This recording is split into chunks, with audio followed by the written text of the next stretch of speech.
Sarah had been a nurse for 32 years. She was 59 years old, exhausted and ready to retire. She'd spent 3 decades in hospital wards, holding patients' hands during their darkest moments, delivering news that would change lives forever. She'd earned her rest.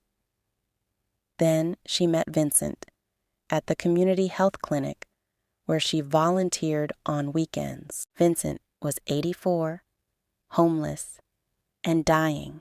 He had stage 4 pancreatic cancer and no family.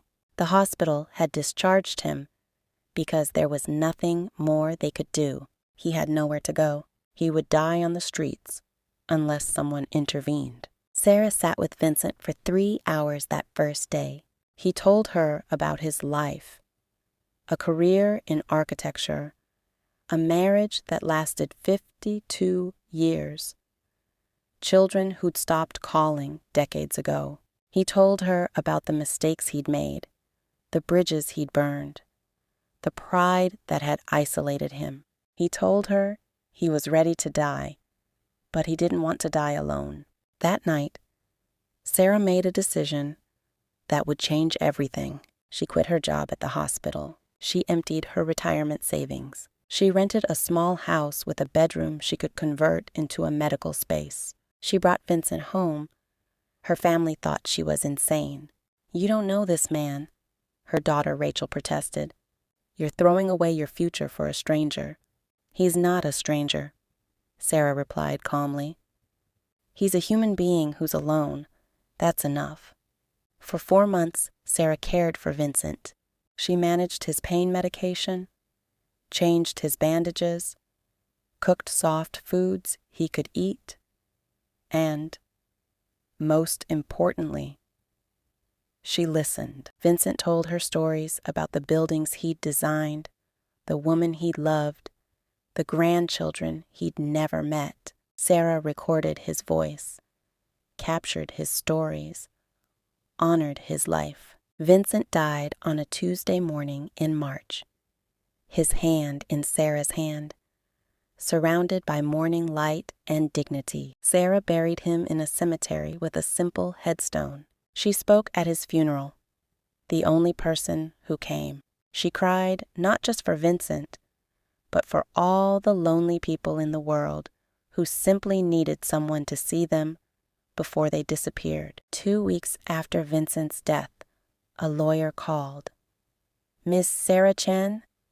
The lawyer said. "I'm calling regarding the will of Vincent Hartley." Sarah's heart stopped. Vincent had made a will? He'd never mentioned it. The lawyer explained that Vincent had updated his will the day after moving into Sarah's house. He'd left everything to Sarah. Everything included the deed to a brownstone in Brooklyn worth $2 million, investment accounts totaling another $3 million, and a letter. Sarah opened the letter with trembling hands. "Dear Sarah, if you're reading this, I'm gone. I want you to know that the last 4 months of my life were the happiest I've experienced in 50 years. You didn't have to care for me.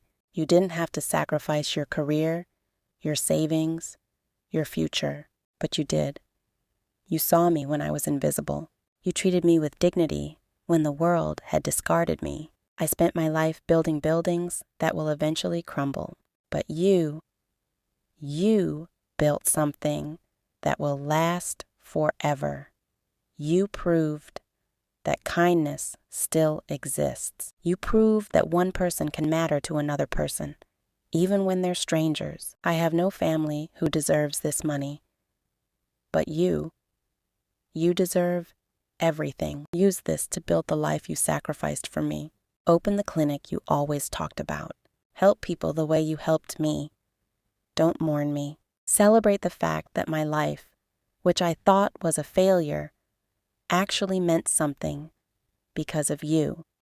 Sarah collapsed on her kitchen floor, the letter clutched to her chest, and wept, not from grief, but from the overwhelming realization that sacrifice, genuine and selfless sacrifice, never goes unnoticed by the universe. Within a year, Sarah opened the Vincent Hartley Community Health Clinic in Brooklyn, free medical care for homeless and uninsured patients. She hired nurses, doctors, and counselors. She created a space where people who'd been discarded could come to be seen, heard, and healed. On the clinic's opening day, Sarah stood in the waiting room, watching people receive care with dignity. She thought about Vincent, the old man everyone had given up on, the stranger she'd decided to help, the person who'd given her life meaning when she thought her purpose was finished. Sometimes the greatest gifts come not from the living, but from the legacy of kindness we leave behind.